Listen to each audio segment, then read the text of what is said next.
America అధ్యక్ష పీఠం కోసం జో బైడెన్, డొనాల్డ్ ట్రంప్ మళ్లీ పోటీ పడబోతున్నారు. డెమోక్రాట్ పార్టీ తరపున బైడెన్, రిపబ్లికన్ పార్టీ నుంచి ట్రంప్ అభ్యర్థిత్వాలు ఖరారయ్యాయి. ఇరువురు తమ పార్టీల నుంచి కావాల్సిన నామినేషన్లను కైవసం చేసుకున్నారు. జో బైడెన్ కు 1968 మంది ప్రతినిధుల మద్దతు అవసరం కాగా జార్జియాలో గెలుపుతో ఆయన మార్గం సుగమమైంది.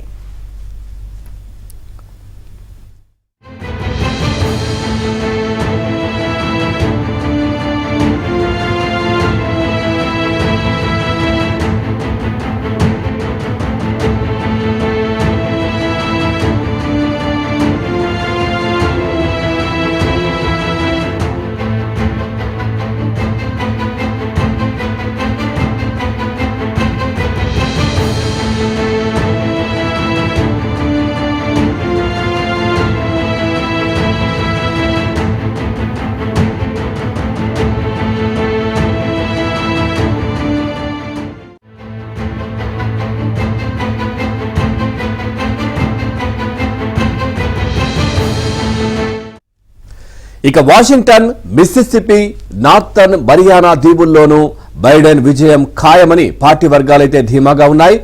దేశ భవిష్యత్తును నిర్ణయించే అవకాశం ఓటర్ల చేతిలోనే ఉందని బైడెన్ అన్నారు. ధైర్యంగా నిలబడి ప్రజాస్వామ్యాన్ని కాపాడతారా లేదా కూల్చేందుకు అనుమతిస్తారా? మన భద్రత, స్వేచ్ఛను కాపాడే హక్కు పునరుద్ధరిస్తారా లేదా వాటిని దూరం చేసే వారికి అవకాశం ఇస్తారా అని వ్యాఖ్యానించారు.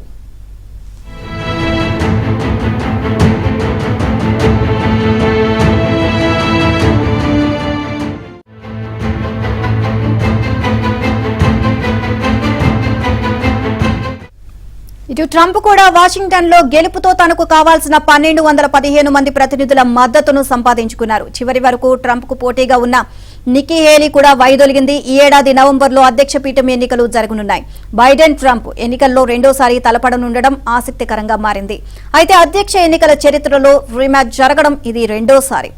ఇంతకు ముందు 2020లోనూ బైడెన్, ట్రంప్లే పోటీ పడ్డారు. 1952 అధ్యక్ష ఎన్నికల్లో రిపబ్లికన్ల నుంచి డ్వైట్ ఐసెన్హోవర్, డెమోక్రాట్ల నుంచి ఆడ్లై స్టీవెన్సన్ 2 సార్లు పోటీ పడగా 1956 ఎన్నికల్లోనూ వారే బరిలో నిలిచారు.